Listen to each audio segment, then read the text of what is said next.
తాకట్లో ఉన్న మీ బంగారాన్ని విడిపించి ఆ రోజు ఆన్లైన్ రేటుకి కొంటాం. Sharma gold company.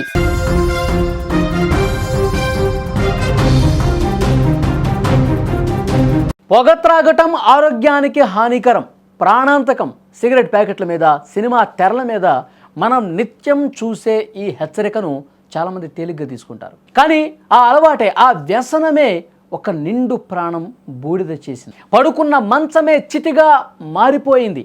ఎవరు ఊహించరు ఇట్లా జరుగుతుందని. కరీంనగర్ జిల్లాలో జరిగిన ఒక గుండెను కలిచివేసే ఘటన ఇది. అందరినీ షాక్కి గురి చేసింది. తాగిన బీడి నిప్పు కణమే ఆ వృద్ధుడి పాలిట మృత్యుపాశమై కుటుంబ సభ్యుల కళ్ళ ముందే సజీవ దహనాన్ని చేసేసింది. కరీంనగర్ జిల్లా చిగురుమామిడి మండల కేంద్రంలో నివసించే పొన్నం ఆగయ్య అనే వృద్ధుడు ఎప్పట్లాగే రాత్రి తన ఇంట్లో నిద్రకు ఉపక్రమించాడు. అర్ధరాత్రి దాటిన తర్వాత ఆ ఇంట్లో నుంచి భయానకమైనటువంటి కేకలు వినిపించాయి. మంటల వేడికి తట్టుకోలేక ఆగయ్య పెట్టిన ఆర్తనాదాలు విని కుటుంబ సభ్యులు, చుట్టుపక్కల వాళ్ళు, అటుగా ఉన్న వాళ్ళందరూ కూడా ఒక్కసారిగా పరుగున వచ్చారు. ఏమవుతుంది, అరే ఇల్లు తగలబడిపోతుంది, లోపలేదో జరిగింది, ఫైర్ యాక్సిడెంట్ అయిందని చెప్పి భావించి హుటాహుటిన అక్కడికి వచ్చారు. కానీ అప్పటికే ఆ గదిలో మంటలు చెలరేగి దట్టమైన పొగ అలుముకుంది. లోపల నుంచి తలుపులు వేస్తున్నాయి, గడియ పెట్టుంది. ముందుగా అక్కడికి వెళ్ళినటువంటి కుటుంబ సభ్యులు తలుపులు తెరిచే ప్రయత్నం చేశారు, కానీ గడియ ఉండటం వల్ల లేట్ అయింది. వెంటనే ఆ ఎట్టగలకు తలుపు పగలగొట్టాల్సిన పరిస్థితి వచ్చింది. అతి కష్టం మీద తలుపులు పగలగొట్టి లోపలికి వెళ్ళి చూశారు. అక్కడ కనిపించినటువంటి దృశ్యం నిజంగా వాళ్ళందరూ కూడా షాక్ అయిపోయారు. మంటలు అంటుకున్న మంచం మీద ఆగయ్య సజీవ దహనమైపోయాడు. శరీరం పూర్తిగా కాలిపోయింది.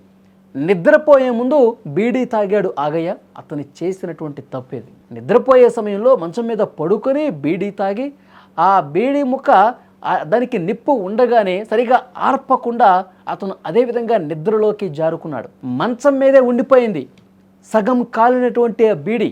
ఆ నిప్పు కణమే పక్కనున్న దుప్పట్లకు అంటుకుంది, ఆ దుప్పట్ల దిండ్లకు అంటుకుంది. తర్వాత ఆ మంచాన్ని పూర్తిగా దహించి మంచం మీద పడుకున్నటువంటి ఆగయ్య పూర్తిగా ఆ మంటల్లో కాలిపోయి చనిపోయాడు. తినబెట్టిపోయినా నాన్న, తానం పోసిన తినబెట్టిన. ఇక మేము మంచిగానే ఉంటాం, తీయవ్వ పోమని నా కొడుకు అన్నాడు. ఈయన పోతా పొద్దుకి ఏమన్నా కొనుక్కుంటా, తెల్లారి అమ్ముకుంటా. పొద్దున దాకా నాకు ఆటోల పంట ఉరక శాత కాదు. ఏదో ఒకటి నాకు పొద్దుకి పోతే ఏ పుణ్యాతుడన్నా ఒకటి అమ్మకి అమ్ముకోమని ఇస్తారు. పోయినాక ఇక ఈ పని జరిగింది నాకు. రోజు పోతా, ఇంటి వాళ్ళు మంచిగా ఉన్నాడు, పొమ్మంటాడు. ఎంత నవ్వుకోడు. ఇక ఈయన నాయనను చూసుకుంటా కానీ పోయావ్వ, రోజు పోయేదే. నువ్వు పొద్దుగాల పొద్దుకి కొనుక్కొని తెల్లారి అమ్ముకుంటా కావా, నాయన నేను చూస్తా పోమని ఈయన అన్నాడు. ఇద్దరికి చెరు 2 కోడిగుడ్లు వేసిన, చెరింత అన్నం వేసిన, తిన్నారు. అన్నమే అవ్వ అని చెప్పిండు ఫోన్ చేస్తే. మళ్ళా 2 గంటలకు మళ్ళీ వేరేటిగా చేసిండు, రాటో పట్టుకొని మళ్ళీ చేసిండు.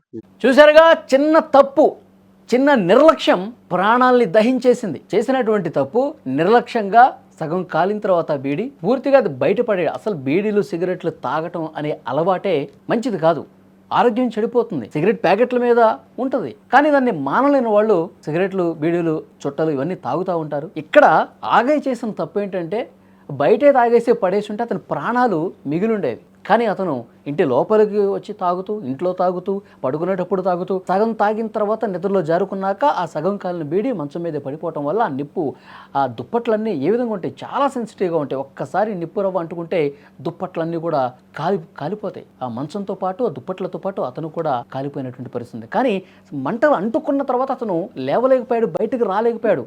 గడియ కూడా పెట్టుంది. ఇక వెంటనే ఆ కేకలు విన్న వెంటనే వాళ్ళు గడియ లేకపోతే ఏదో విధంగా లోపలికి వచ్చేసి అతను ప్రాణాలు కాపాడి ఉండేవాళ్ళేమో. కానీ ఆ స్కోపు బయట ఉన్న వాళ్ళ కుటుంబ సభ్యులు కూడా లేకుండా పోయింది. దీనివల్ల పూర్తిగా మంటల్లో కాలిపోయి ఆ మంచం మీదే శవమైపోయినటువంటి పరిస్థితి. ఈ ఘటన గురించి సమాచారం అందుకున్న పోలీసులు వెంటనే అక్కడికి చేరుకుని క్లూస్ టీమ్ సాయంతో దర్యాప్తు ప్రారంభించారు. ప్రమాదవశాత్తు జరిగిందా, ఇంకేదన్నా కారణం ఉందా అన్న కోణంలో, ఎందుకంటే పోలీసులు అన్ని కోణాల్లో ఇన్వెస్టిగేట్ చేస్తారు కదా. నిన్నటి వరకు తమతో ఉన్నటువంటి ఈ పెద్ద ఆయన ఒక్క రాత్రిలో మంచం మీద ఇలా కాలి బూడిదవటం చూసి ఆ కుటుంబం కాదు, అక్కడ ఆ ప్రాంతంలో ఉన్నటువంటి మిగిలిన వాళ్ళు చాలా బాధపడతా ఉన్నారు, రోధిస్తున్నారు. ప్రతి ఒక్కరిని కూడా ఎంతో మంచిగా పలకరించేటువంటి ఈ పెద్ద ఆయన ఏ మాత్రం ఇతరులతో గొడవ పెట్టుకోనటువంటి మంచి మనస్తత్వం ఉన్నటువంటి ఈ పెద్ద ఆయన ఈ విధంగా బీడీ, తను కాల్చేటువంటి బీడీతోనే ఈ విధంగా కాలిపోతాడని చెప్పి అనుకోలేదంటూ చాలా బాధతో అక్కడ ఉన్నటువంటి స్థానికులు కూడా మాట్లాడుతున్నారు. దీని మీద ప్రస్తుతం పోలీసులు అయితే ఇన్వెస్టిగేట్ చేస్తారు.